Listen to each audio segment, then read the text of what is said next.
Hey friends, if you wish to fix Windows Update error 0x80070002 on your Windows 11 computer, then please watch this video. I will guide you through the resolutions. So the first solution is to check the internet connection. Go to fast.com and hit enter. Check the internet connection speed at fast.com. The next solution is to run the Windows Update troubleshooter. Right click on the start button and select settings from the menu.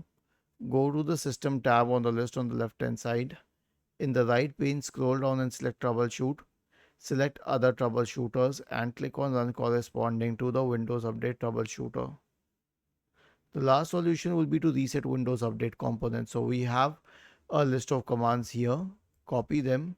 Search for command prompt in the Windows search bar. Click on Run as Administrator. Paste all these commands here. Okay. And hit enter. Now I'll tell you what these commands will do. They will stop the services associated with Windows updates, delete the Windows update profile, delete the contents of the software distribution in cat2 folders, re-register the DLLs, reset WinSock, and finally restart all the services. Was this helpful? If yes, then please subscribe to the channel. If not, then let us know in the comment section of the video on how we could help you further. Thank you for watching this video and have a nice day.